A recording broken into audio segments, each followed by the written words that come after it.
Subscribe करें आवाज़ national news और बेल आइकन दबाना बिल्कुल भी ना भूलिए ताकि हमारी अपडेट सबसे पहले आपको मिले।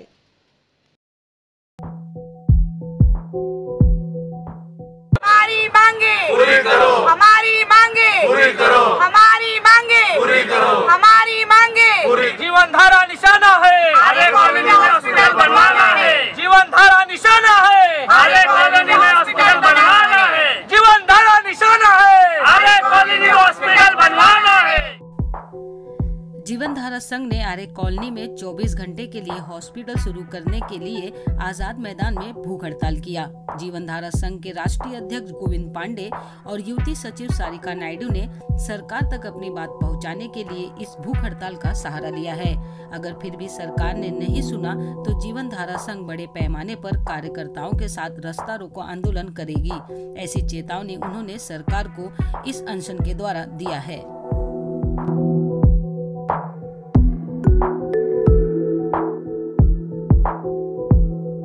दुर्घटना ऐसी घटी है ना मैम कि कुछ दिनों से हम वहाँ पे रह रहे हैं, लेकिन हमसे भी पहले वहाँ पे कोई और भी रह रहे हैं, लेकिन 50 साल के हॉस्पिटल में 30 साल हॉस्पिटल बंद है। तो आप सोच लीजिए ना कि वहाँ के 5 लाख की जनता है। चीता का अटैक होता है, सांप काटता है, बिच्छू काटता है, डिलीवरी के लिए लेडीज़ लोग रास्ते में ही डिलीवरी कर लेती है। हाँ, बहुत मतलब एक शर्म लिहाज का पर्दा फाड़ के जो चीज़ें नहीं होनी चाहिए वो सारी चीज़ें रस्तों पर हो रही है और हमारी शासन और प्रशासन चुप्पी साधे बैठी हुई है। आज इतना बड़ा कदम हमें यहाँ तक उठा के आना पड़ा, उसका यही एक आपको उदाहरण है कि कोई सुविधा होती तो क्या हमारे साथ में ये आरे की पब्लिक है जो साथ है बैठी है, क्या ये इतना लंबा तक आने की कोई दिक्कत उठाते? नहीं उठाते ना। कि मुद्दा आरे कॉलोनी रुग्णालय का है जो आरे गोरेगांव में है। ये 50 साल पुराना हॉस्पिटल है। ये आरे दूध वालों के लिए चालू हुआ था, लेकिन अभी आरे कॉलोनी में 5 लाख की आबादी है। तो 5 लाख की आबादी में 2 नगर सेवक, एक आमदार है, एक खासदार है। उसके बाद भी हॉस्पिटल पर कोई ध्यान नहीं दे रहा। वहाँ पे बाथरूम बने, सब घर में लाइट है, बहुत सारी चीज़ें, लेकिन वहाँ के जो मतलब आदिवासी लोग वहाँ पे रहते हैं, वहाँ से 8 से 10 किलोमीटर की रेंज में कोई भी हॉस्पिटल बीएमसी का नहीं है, ना तो प्राइवेट हॉस्पिटल है। तो ये जो आर्य रुग्णालय है वो पब्लिक के लिए होना चाहिए। इससे पहले हम लोगों ने 11 नवंबर 2021 को आंदोलन पर बैठे थे, तो वहाँ से हमें मुख्य कार्यकारी अधिकारी ने आश्वासन दिया कि 6 महीने में हॉस्पिटल का कुछ ना कुछ हम लोग हल निकालेंगे, लेकिन उसके बाद भी कुछ नहीं हुआ। तो जिसकी वजह से हम लोग ने एक दिन की भूख हड़ताल रखा है। उसके बाद अगर ये चीज़ें नहीं होती है तो आगे का कुछ और करेंगे। इतने ने पूरे जख्मी तरह से घायल कर दिया था, एकदम जख्मी हो गया था, और उसे हॉस्पिटल लेके गए तो 4 से 5 दिन वो हॉस्पिटल में ही था। तो अगर आर्य रुग्णालय बाजू में था, अगर वो चीज़ें वहाँ पे हॉस्पिटल की सुविधा मिलती तो बड़ी घटने से बचते। वैसे वहाँ पे महिलाएं रहती जो पेट से रहती, उनको जाने के लिए हॉस्पिटल में तकलीफ होती, कभी कभी रास्ते में ही घटना हो जाती है जिसकी मौत हो जाती है। वो सब चीज़ों से बचने के लिए आर्य हॉस्पिटल चालू हो जाए तो ऐसी 5 लाख की आबादी के लिए सुविधा अच्छी मिलेगी। जिस तरीके से अगर अस्पतालों की बात की जाए, आप लोग ने कभी वहाँ पे दौरा किया या किस तरीके के डॉक्टर्स वहाँ पर होते हैं या किस तरीके का इलाज लोगों को मिलता है? मैम, वहाँ पे बस पावती फाड़ी जाती है 10-20 रुपए की, और 11 बजे से लेके दोपहर के 2 बजे या 1:30 बजे तक का वो हॉस्पिटल चालू रहता है। ना उसमें सिस्टर, ना नर्स, ना डॉक्टर, ना कोई कंपाउंडर, किसी चीज़ की व्यवस्था नहीं है। ना किसी को एडमिट कर सकते हैं, ना कोई इमरजेंसी स्टेप उठा सकते हैं, ना वहाँ पे एम्बुलेंस की सुविधा है। एटलीस्ट अगर एक एम्बुलेंस की भी सुविधा होती तो ऐसा लगता हाँ भाई बाजू में एक 5-6 किलोमीटर ट्रामा हॉस्पिटल है, वहाँ से अगर हमको एक हॉस्पिटल के लिए अगर एम्बुलेंस की भी सुविधा दे दी जाती तो वहाँ से लोगों को लेके जाने में ज़रा आसानी पड़ती ना। हमें एक एम्बुलेंस की सुविधा नहीं है। उतना बड़ा हॉस्पिटल किस काम का? डॉक्टर पैसे खा रहे हैं, नर्स के पैसे चालू हैं, सफाई के पैसे चालू हैं, लाइट के पैसे चालू हैं, तो हमें किस चीज़ की सेवा मिल रही है वहाँ पे? जिस तरीके से आज आप लोगों ने यहाँ पे अमरण उपोषण रखा हुआ है, अगर इसके बाद भी गवर्नमेंट को कोई इफेक्ट नहीं होता है तो किस तरीके से आप लोगों का अगला कदम होगा? अगला कदम हमारा ऐसे होगा ना मैम कि इस बार भी भैरों को सुनाई नहीं देगा ना, तो अगली बार भैरों को सुनाने जैसा कुछ करेंगे। अगली बार हम चक्का जाम करेंगे, तब शासन और प्रशासन को दिक्कत होगी और तब उनको होश में आना पड़ेगा कि हमें वहाँ पे रहने वालों को वहाँ की परिस्थितियाँ ठीक नहीं है और हमें हॉस्पिटल बना के चाहिए। गोविंद जी, क्या कहना चाहेंगे? अगर अभी भी लोगों तक अगर बात नहीं पहुंचती है तो आप लोग किस तरीके से आगे बढ़ेंगे? क्योंकि आरे की जनता जो है धीरे धीरे आपके साथ में जुड़ती जा रही है, तो क्या कहेंगे? देखो, आरे हॉस्पिटल अगर नहीं चालू होता है तो उसके लिए हम लोग 21 फरवरी 2000 को आंदोलन का हम लोग ने दे दिया है, रास्ता रोको आंदोलन का। वहाँ पे फिर हम रास्ता रोको आंदोलन करेंगे। अगर वहाँ पे जो भी घटना घटती है उसके शासन और प्रशासन जवाबदार होगी।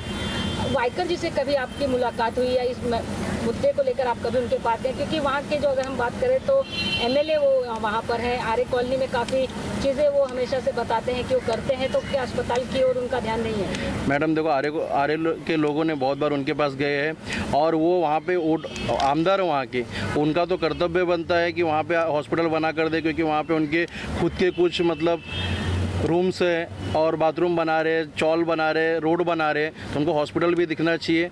वो चीज़ें उनको नहीं दिखती कि ऐसा भी उनकी सरकार थी और आमदार वो बहुत टाइम से है, तो उनको मुझे खुद ही दिखनी चाहिए। विनोद जी, क्या कहना चाहेंगे? आज यहाँ पर लोगों ने आमरण उपोषण रखा है, उनके सपोर्ट में आप आए हुए हैं। आपने कभी आर्य कॉलोनी का दौरा किया है, वहाँ की तकलीफ को जाना है? ठिकाणी जे जीवनधारा संघामार्फत जे आंदोलन करण्यात येत आहे तो विषय अतिशय गंभीर आहे, कारण आर्य कॉलनीचा जो परिसर आहे तो अतिशय जंगल आणि अरण्य परिसर आहे। त्या ठिकाणी वाघ वगैरे जंगली प्राणी अशा प्रकारचे अनेक प्राणी आहेत। त्या ठिकाणी तेथील जे रहिवासी आहेत, जे आदिवासी लोक आहेत, त्या लोकांना एमर्जन्सीसाठी तिथं रुग्णालयाची व्यवस्था केली पाहिजे, परंतु त्या ठिकाणी ती व्यवस्था नाही आहे। तर मी यांच्या आंदोलनामध्ये सहभागी आहे आणि त्यांना पूर्ण सपोर्ट करतो की त्या ठिकाणी रुग्णालय सुरू झालं पाहिजे, 24 तास त्यांना तिथं त्या ठिकाणी सुविधा मिळाली पाहिजे। सर, जिस तरीके से गवर्नमेंट ने कहा है हमेशा से कि जो स्वास्थ्य होता है उसको लेकर, साफ सफाई हो उसको लेकर, या बच्चों की शिक्षा हो उसको लेकर सबसे पहले ध्यान देना चाहिए, तो क्या ये सारी चीज़ें अनदेखी की जाती है आर्य कॉलोनी के लोगों के लिए? आर्य हॉस्पिटल के अंदर अगर आप जाओगे तो 18 बेड है। 18 बेड जिस ऐसे लग रहा है जैसे 50 साल में मतलब वो बेड पे कभी चद्दर भी बदली नहीं हुआ है, मतलब पलटी नहीं की उन लोग ने। और इतनी गंदगी अंदर वहाँ पे, मतलब वो सिर्फ नाम के लिए हॉस्पिटल चालू है, लाइट नहीं है, कुछ नहीं है। एक डॉक्टर आता है 15 से 20 मिनट में निकल जाता है, तो 5 लाख की पब्लिक में 15 से 20 मिनट में भी तो एक ओपीडी भी नहीं चालू हो सकता है। क्या कहना चाहेंगे वहाँ के प्रशासन के लिए, या वहाँ के जो अस्पताल के जो अधिकारी होंगे या जिनके अंडर में ये अस्पताल चलता होगा उन्हें? ऐसे भ्रष्ट अधिकारियों के ऊपर तो केस लेने चाहिए और ऐसे लोगों को निकाल देना चाहिए। वहाँ पे अच्छे अधिकारी आवे और आर्य की जनता के लिए जो भी सुविधा हो उसे उपलब्ध कराएं। आप क्या कहेंगे मैम, क्या आह्वान करना चाहेंगे ऐसे लोगों के लिए? ऐसे लोगों के लिए ये आह्वान करना चाहूँगी कि सुधर जाओ, सुधर जाओ, वरना पब्लिक भी सुधर जाएगी। फिर ज़्यादा पब्लिक सुधरेगी ना तो आप लोग बहुत दिक्कत में आ जाओगे। ये हमारा भविष्य है जो पीछे बैठा है, ये आपके लिए चेतावनी है। उपवास रखे थे, उपोषण? जी हाँ, हमने 1 साल पहले उपोषण पे बैठे थे, हम अमरण उपोषण पे बैठे थे। हमें झूठ बोल के हमारा अमरण उपोषण तुड़वा के उठवाया गया, कहा 6 महीने में हॉस्पिटल बना के देंगे। 6 महीना तो छोड़ो, हमने 1 साल दे दिया उनको। कहाँ है वो पवार सर, कहाँ है वो वाइकर, कहाँ है? सब एक से एक नेता आए, आश्वासन दिए, उपोषण तुड़ाए, अब कहाँ है सब? अब क्या मांग लेकर आप लोग बैठे हैं? क्या एक छोटी सी मांग है, कुछ मशीनरी चाहिए, हॉस्पिटल रिपेयर करके चाहिए, एम्बुलेंस चाहिए, सोनोग्राफी मशीन चाहिए, लोगों की टाइम पे 24 घंटे सेवा चालू कर दी जाए। क्या ये ज़्यादा है? आप लोग कहिए, क्या ये ज़्यादा है? हमारी कोई गलत मांगे नहीं है जो शासन और प्रशासन अनदेखा अनसुना कह रहे हैं। फिर हमें बहरे और अंधे लोगों को सुनाना और दिखाना अच्छी तरह से आता है। अब हम यहाँ पहुँचे हैं, रिक्वेस्ट करते हैं कि इससे आगे ना पहुँचने दिया जाए, कुछ एक्शन ले लिया जाए।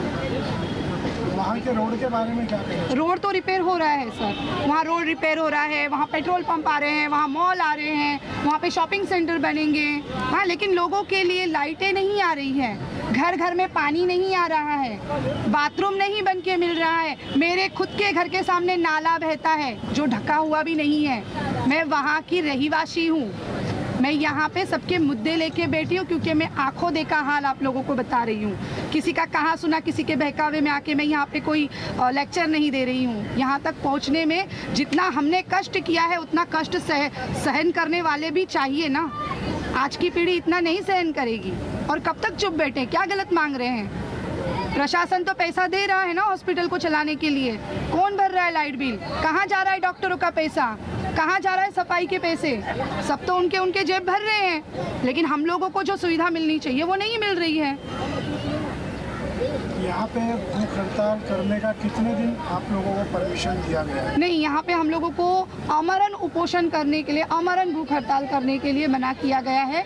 इसलिए आज हम एक दिन के लिए यहाँ पे बैठे हैं। देखो सर, हम भी काम धंधे वाले हैं, ठीक है, हाँ, आप भी काम धंधे वाले हो, हम आम पब्लिक है, हम कोई गलत डिमांड लेके यहाँ पे नहीं बैठे हैं। अगर आज हम लोग यहाँ बैठे हैं तो कल इनके सर पे जाके बैठने की हिम्मत रखते हैं। तो इसलिए अभी हम इनसे यही आह्वान करेंगे कि भाई सुधर जाओ, बस करो, लोगों की सेवा में लगो, वोटों की राजनीति बंद करो। हमारी मांगे पूरी करो, हमारी मांगे पूरी करो, हमारी मांगे पूरी करो, हमारी मांगे पूरी करो। सब्सक्राइब करें आवाज नेशनल न्यूज और बेल आइकन दबाना बिल्कुल भी ना भूलिए ताकि हमारे अपडेट सबसे पहले आपको मिले।